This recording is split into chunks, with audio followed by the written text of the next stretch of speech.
এটা আমাদের জাদু বনের মতো না রে? হ্যাঁ, বৃষ্টির আগের এই গন্ধটা আমার খুব ভালো লাগে। গাছপালা লতা পাতা থেকে ভেসে আসা এই গন্ধটা আমার খুব প্রিয়। চল একটু ওই দিকটাই যাই। আয়। কি হলো? মানুষের গন্ধ, মানুষের গন্ধ ভেসে আসছে বাতাসে। মানুষের গন্ধ? যারা ওখানে পাহারা দেয় বোধহয় তাদেরই গন্ধ। না না, একজন দুজন নয়, অনেক মানুষ, অনেক মানুষ। এত রাতে? আশেপাশেই কোথাও, খুব দূরে নয় রে। চল যাবি, দেখি তো ব্যাপারটা কি। হ্যাঁ চল।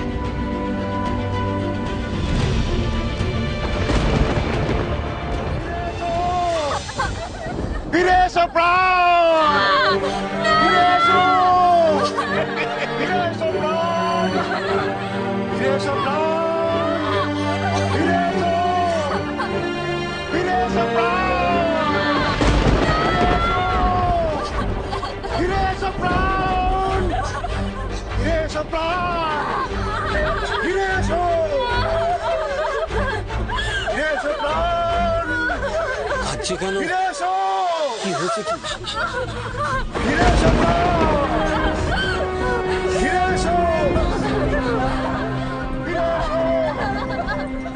ফিরে এসো প্রাণ, ফিরে এসো প্রাণ, ফিরে এসো,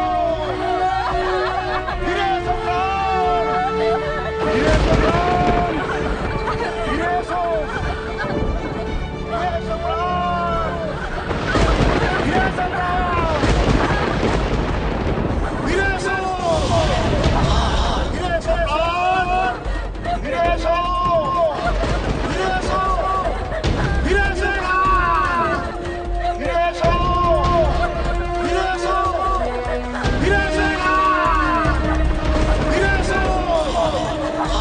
ফিরে এসো প্রাণ, ফিরে এসো প্রাণ, ফিরে এসো। মানুষ কি মরে যাওয়ার আগে এরকম করে? ওর শরীরে বোধহয় কষ্ট হচ্ছে। কেউ কিছু বুনো লতা পাতা ও বিষ ফল খাইয়ে দেয়নি তো ওকে?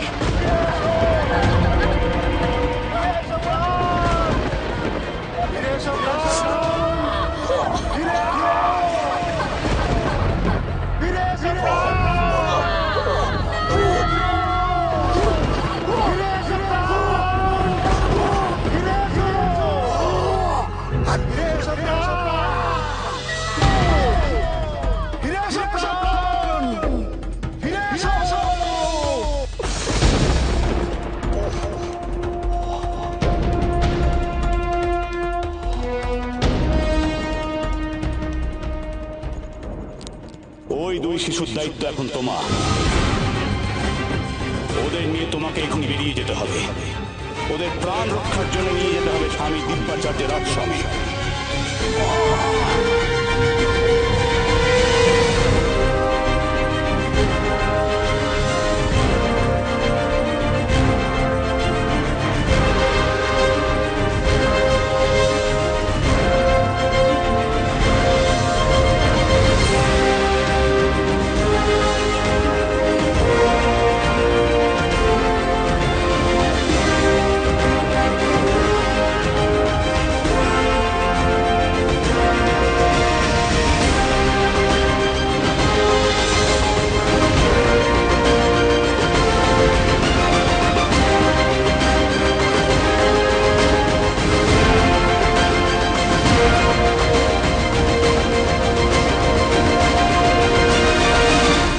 বাচ্চাটা কোথায়?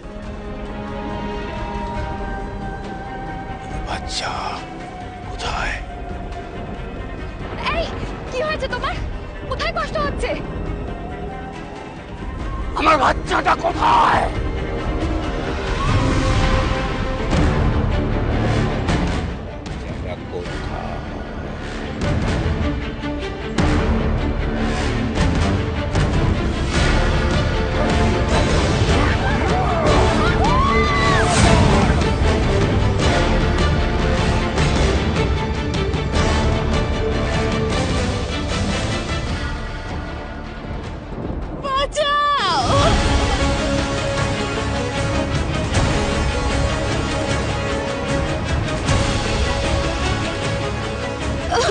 কেউ এক পাও এগোবে না, বলে পরে কিন্তু মেয়েটাকে আমি শেষ করে দেবো।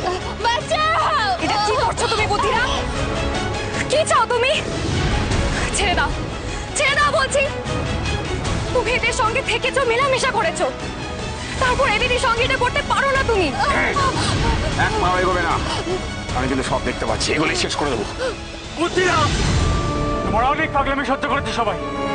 এরা কেউ কিছু বলেনি কেন জানো? তুমি অগ্নির অতিথি বলে। বাড়াবাড়ি করো না বুদ্ধিরাম, বাঁচতে চাইলে মেয়েটাকে খুঁড়ি ছেড়ে দাও। আমি শুধু আপনার হুকুমের দাস, কিন্তু আমি নিরুপায়। আমাকে মার্জনা করবেন, আপনার জন্যই আজকে আমাকে এই কাজটা করতে হচ্ছে।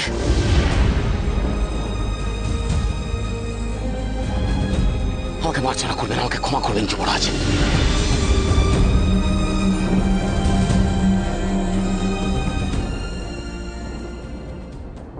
কথাটা কাকে বলছো বুদ্ধিরাম? এসব উল্টোপাল্টা কথা আমাকে বোঝাতে আসবে না। তুমি একটা খারাপ লোক, তুমি একটা মিথ্যেবাদী। ভালোই ভালো বলছি, মেয়েটাকে ছেড়ে দাও বুদ্ধিরাম। আমি শুধুমাত্র আপনারই হুকুম তামিল করতে পারি, আপনারই হুকুমের দাস। আপনি আমায় অবিশ্বাস করতে পারেন, কিন্তু তবু বলবো আপনি আমার যুবরাজ।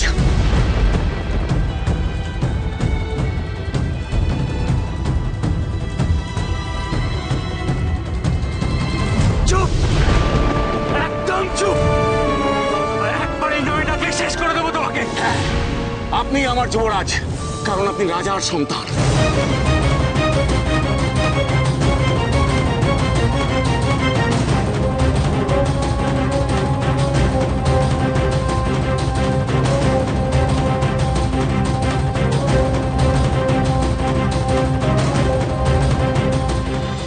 বুদ্ধিরাম, তোমার এই পাগলামির মুখোশটা যদি আমি ছিঁড়ে ফেলতে না পারি, তাহলে আমার নাম অগ্নি নয়।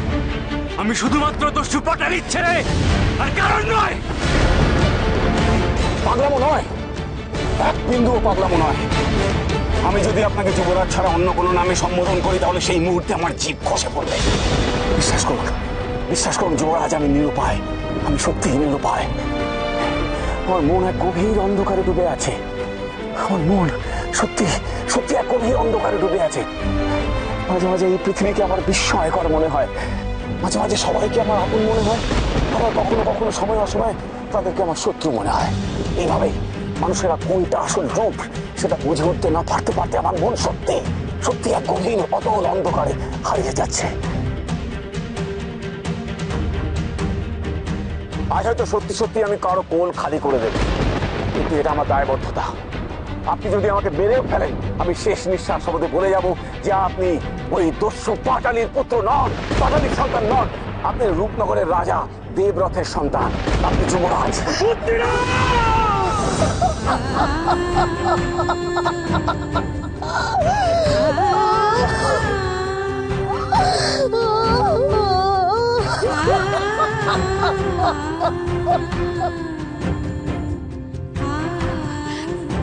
বাবা মাও আবার আসল নকল হয়?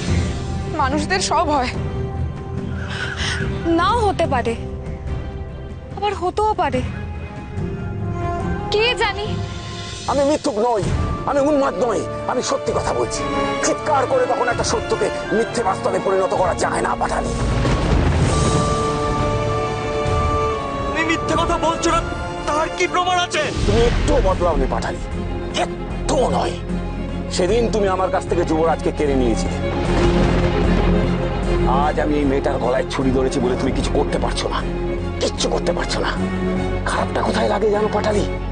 তুমি আসলে এই যুবরাজকে তার বংশ পরিচয় থেকে, তার অধিকার থেকে তাকে বঞ্চিত করছো। এটা আমি কিছুতেই হতে দেবো না পাঠালি, কিছু হবে না। এটা কিন্তু আমি কিছুতেই হতে দেবো না পাঠালি। এই ছেলেটা সত্যি রাজা নাকি? সেদিন মহারানী শেষাদ্রি আমাকে যুবরাজ এবং সেনাপতির কন্যাকে গুরু দিব্যাচার্যের আশ্রমে পৌঁছে দিতে বলেছিলেন। সেদিন আমি কথা রাখতে পারিনি। আমি যুবরাজ এবং সেনাপতির কন্যাকে নিয়ে যখন জঙ্গলের মধ্যে দিয়ে যাচ্ছিলাম, তখন মাঝপথে সেই সেনাপতির কন্যা মারা যায় এবং তাকে আমি জঙ্গলে ফেলে রেখে যুবরাজকে কোলে করে নিয়ে এগিয়ে যাচ্ছিলাম। তারপর তুমি আমার কাছ থেকে যুবরাজকে কেড়ে নিলে। সেদিন আমি পারিনি, কিন্তু আজ আজ আমি কোনো ভুল করবো না। সত্যটা স্বীকার করো, সত্যটা স্বীকার করো পাঠালি।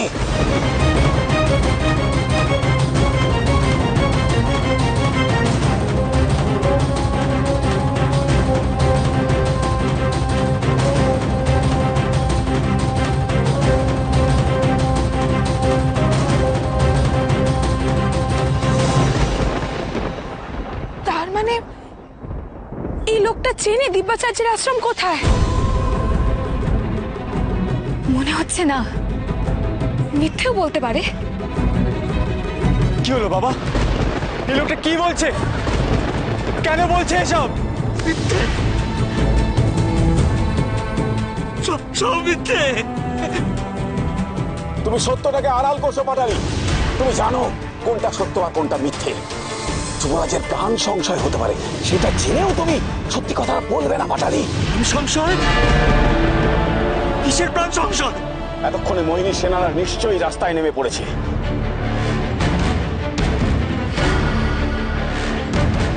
তুমি পারবে পারবে মোহিনীর হাত থেকে যুবরাজকে রক্ষা করতে?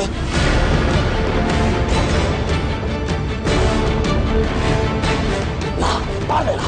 যুবরাজকে রক্ষা করতে গেলে যুবরাজকে গুরুদেব আচার্যের আশ্রমে পৌঁছতেই হবে।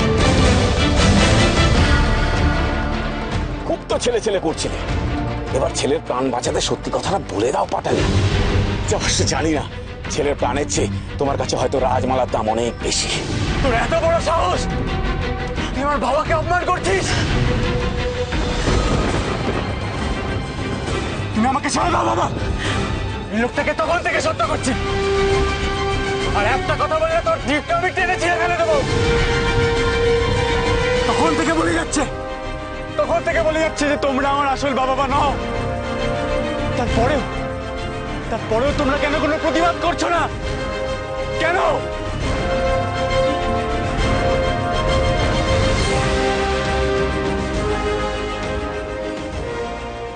বুদ্ধিরাম ঠিক কথা বলেছে অগ্নি।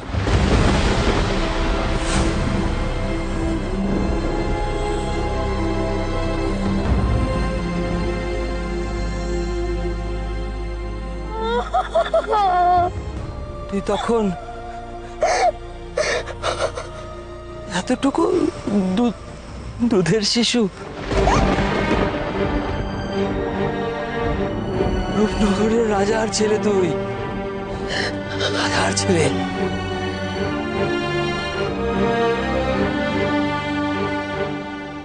বুদ্ধিরামের কাছ থেকে আমি ওকে ঘিরে এনেছিলাম।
কিন্তু কেন বাবা, কেন?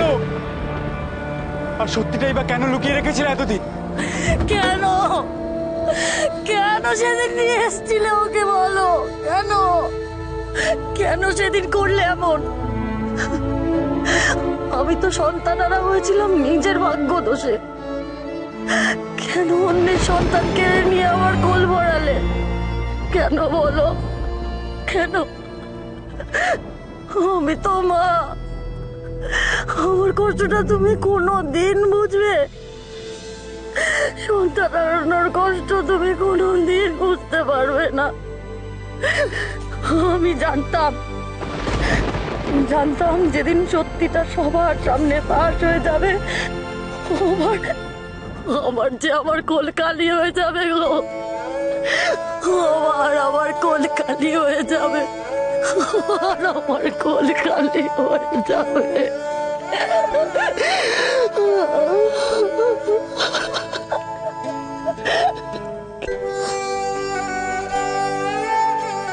এ কথা সত্যি, আমি সন্তানের অভাব মেটাতে চেয়েছিলাম,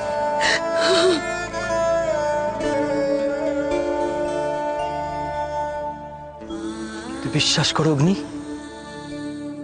সেদিন যদি আমি তোকে কেড়ে না নিয়ে আসতাম তাহলে এত বড় তুই হতিস না। জঙ্গলের জানোয়াররা তোকে ছিঁড়ে খেত। আমি অনেকবার ভেবেছিলাম আমি তোকে সব বলে দেবো, সত্যি কথা পারিনি।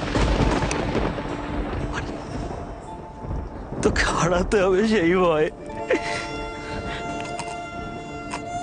কিন্তু দেখ, আজ আর সেই অধিকার নেই, সেই ক্ষমতা নেই আর। সত্যি তো তুই আমাদের ছেলে নয়।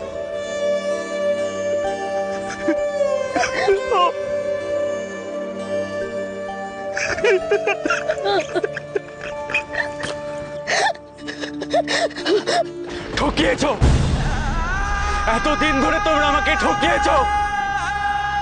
কেন বলনি, কেন বলনি যে আমি তোমাদের কেউ নই, এই গ্রামের কেউ নেই, এই জঙ্গলের কেউ নই?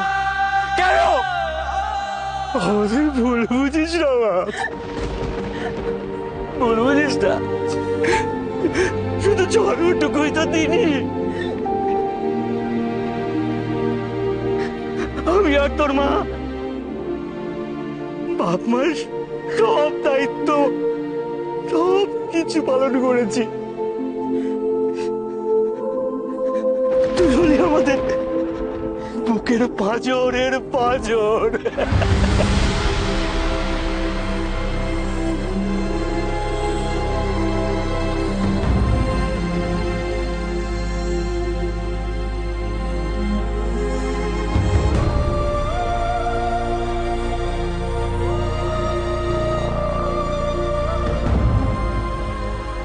এতদিন যখন সত্যিটা লুকিয়ে রেখেছিলে, তবে আজই বা বললে কেন?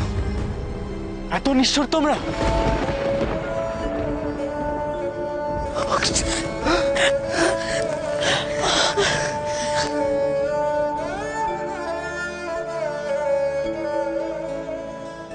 এই দেখ,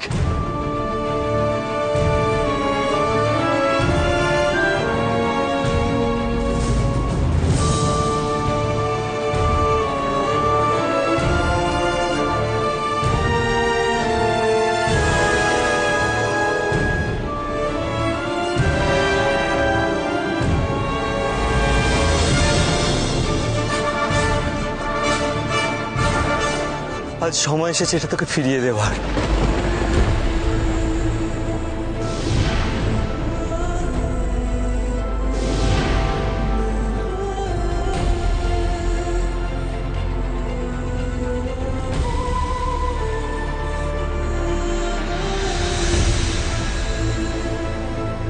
সত্যিটা তোকে বাঁচানোর জন্য বলতে হলো। আমাদের ভুল বুঝিস না, আমরা নিষ্ঠুর নই। আমাদের সবার মধ্যে তোকে সেরা করে তুলতে চেয়েছিলাম। চাই না, চাই না আমি সেরা হতে। তোমাদের কারোর ডরা চাই না আমার। আমি আমার মতো বাঁচবো, আমি নিজের মতো বাঁচবো। অগ্নি, কোথায় যাচ্ছিস বাবা?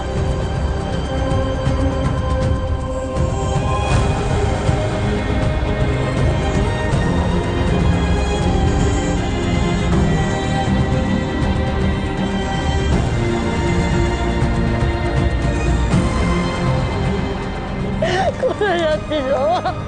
কোথায় যাচ্ছিস? কোথায় যাচ্ছিস? কোথায় যাচ্ছিস বাবা? মা, তুমি শুধু আমার মা। তুমি সবাইকে বলে দাও মা, আমি রূপনগরের কেউ নই মা, আমি শুধু তোমার ছেলে। একবার বলো মা, একবার বলো মা, আমি শুধু তোমার ছেলে। তুই আমার ছেলে, তুই আমার ছেলে, তুই আমার ছেলে।